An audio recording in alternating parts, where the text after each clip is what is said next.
All right. Hello and welcome to the episode on shotguns and precision rifles or snipers in the Fallout campaign. So I'm going to be showing a little bit, some more combat examples using these types of weapons. So these types of weapons get their own specific video, just like melee and explosives will here shortly. Um, so the what's going on here when it comes to how these weapons work is that these have different accuracy calculations.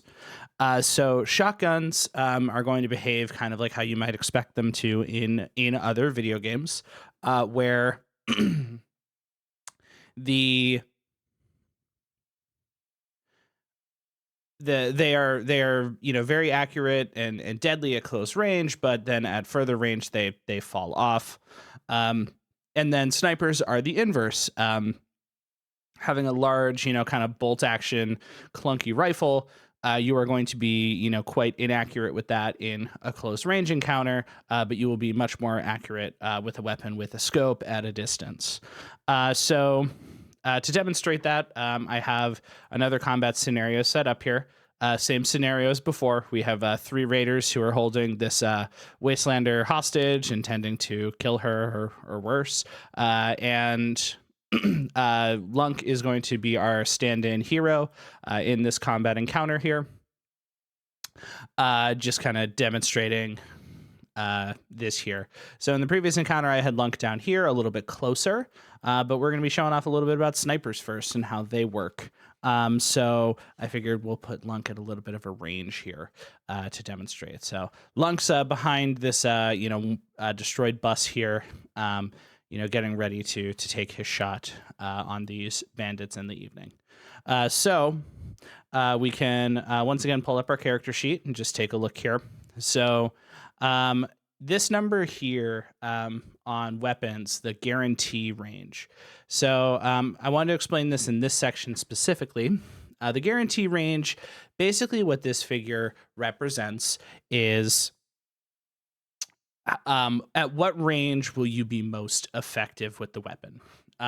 Or will you not suffer an accuracy penalty?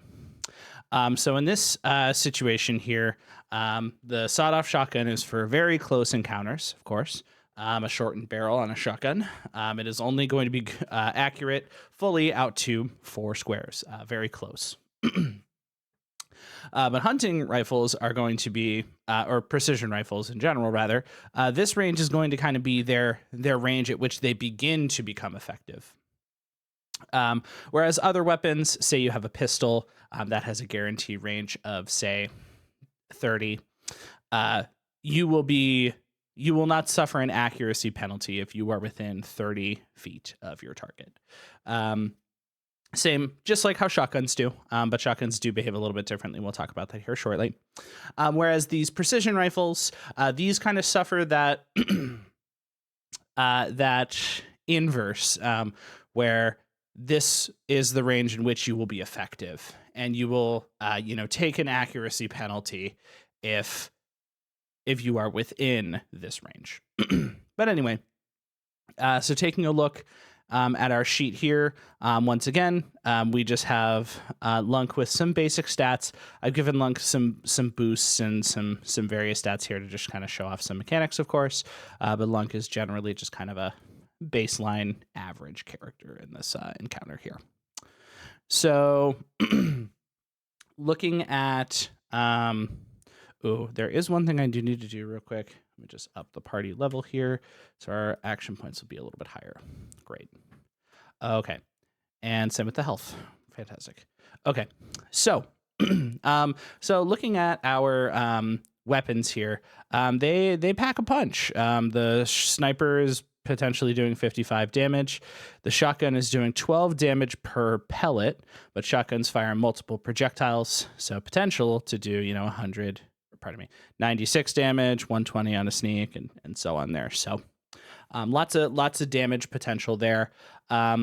So in this encounter here, we have some raiders who are once again coming up on this traveler and, posing a threat to her here. Let me just do something real quick. Oh, I already did. I'm so smart. Okay. So looking here, we can go back to our encounter here. So let's say, just for example, let's switch these numbers. Great. So looking here, these enemies, again, are not aware of Lunk. So let's just get some ranges figured out here.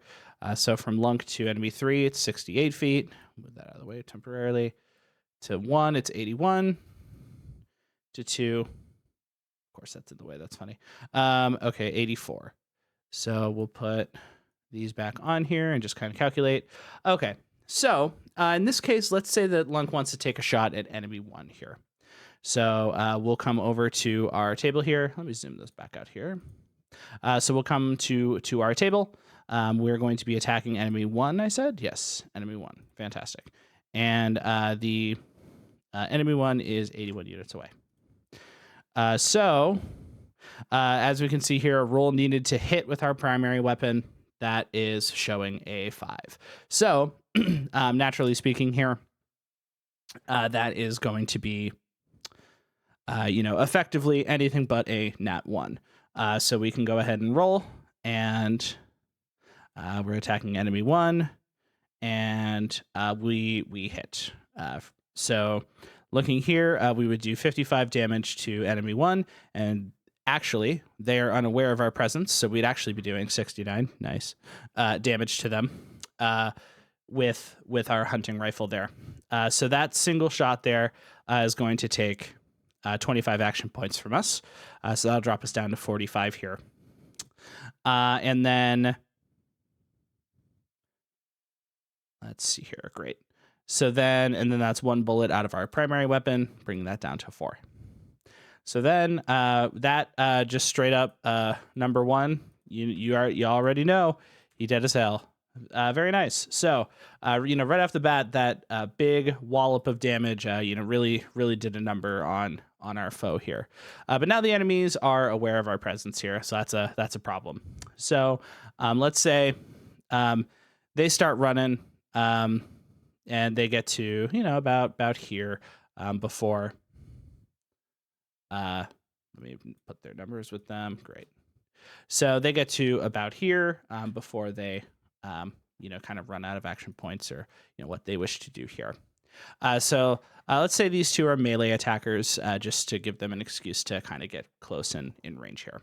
So looking here, once again at the range, Lunk might want to take a shot at... Okay, so 31 and 52. Okay, so looking at these two figures here, we run into a little bit of an issue here. So 31 is less than the guarantee range on the sniper, which do work on an inverse. So if we put that 31 here, we're going to suffer kind of a greater accuracy penalty. Not as much, it's not right up in your face, but, for instance, that's 5. That gets way harder. But that other enemy, I believe, was 51, whereas that's still an easier shot. So let's say that we do want to attack enemy 3 with... Oops, enemy 2 is the further one. Okay. Let's say we do want to attack enemy 2 with the with the sniper. Now, the numbers just went down pretty dramatically. Enemy 2 does have a good bit of armor on them in this situation. So that number, kind of reflects automatically here. So as it is here, Lunk takes another shot at enemy 2, and it hits. We didn't replenish action points on the turn. So gain another 10 because the turn is now a new turn. We've gained 10 more points here. And then, so Lunk takes another shot and attacks enemy 2. And then we take another 25 action points because our primary weapon costs 25 action points per attack. So that would drop down to 30. Great. And then, so from there, Lunk takes another shot, but that does not kill enemy 2, we'll say. So enemy 2 is feeling the heat now. But, you know, still not a kill. So let's say that now these enemies, you know, get up to Lunk here. Oop, gotta adjust up. I did adjust the ammo. I'm so smart. Okay. Just get Lunk 2 stim backs real quick too, even though I don't think I'll be demonstrating those in this because these enemies are getting into shotgun rage. Oh my god. Okay. So, enemy 2 and 3 here. Especially enemy 3. Enemy 3 gets into range. Enemy 2 gets closer. Pardon me. So now, enemy 3 is 5 feet away from Lunk. So again, you know, if we look at the stat here, enemy 3 is 5 feet. So with our sniper, that's going to be pretty rough. So now we can talk a little bit about shotguns. So the way the shotguns work here, shotguns will always hit. Now, your range and your skill with them will determine kind of how many of your pellets hit. So when you have a shotgun equipped in either primary or secondary slot, this box will reveal itself. Won't show up if you aren't using a shotgun. It'll only show up if you are. But as you can see, roll needed to hit with your secondary weapon. It's a shotgun. You need 0. So your weapon will always hit. And then depending on your range, that will determine how many pellets hit. So each pellet is dealing 12 damage. This enemy does not have armor on. So 12 times 8 is 96. So Lunk is going to hit all 8 pellets with his shotgun at close range here. And yeah, number 3 is just going to get, like, you know, blown in half by that damage. You know, that's crazy. Pretty good. So that enemy is down. And then back to action points there. And then we'll say, you know, enemy 2 runs up here, has a melee weapon that deals 20 damage and takes 2 swings at Lunk. So we'll take a look here. Lunk has a damage threshold of 7 thanks to his base strength stat and his armor down here giving 3 damage threshold. So he has a base of 7. So any damage, you subtract this number from it. So Lunk takes 2 hits of 13 damage or 26. So that would bring Lunk down to 44 hit points. Great. And then let's take a look here. All right. And then a turn has ended. So now Lunk will get back some action points. Go back up to, not gain 10, but had 30. So go up to 40. Great. So Lunk now has 2 shots in his shotgun here. Now, here's where things get a little bit interesting. So number 2 had a lot of armor on. And that armor, each pellet is doing 12 damage. But if the enemy has armor that is, you know, at that level or close to it or greater than, you will only be doing 1 damage per pellet. So you will always do 1 damage with an attack if it hits, you know, per projectile. But, you know, that went from 96 to 8. So on highly armored enemies, you know, you're looking at, you know, some pretty rough, you know, damage mitigations for shotguns, because again, shotguns are firing effectively a flurry, a cluster of little tiny BBs. And if an enemy has very good armor, that will of course stop it than 1 larger bullet from, say, a rifle. So there are ways to mitigate that. For example, in the perks tree, if you come down to every weapon class has these, but shotguns, this one, Shotgun Surgeon, you can ignore. Targets damage threshold, a certain percentage of it, and do more damage. With all 4 perks, you'd only have that at level 40, but at all 4 perks, you can negate half of their armor. And wow, that number comes back up to 36 now.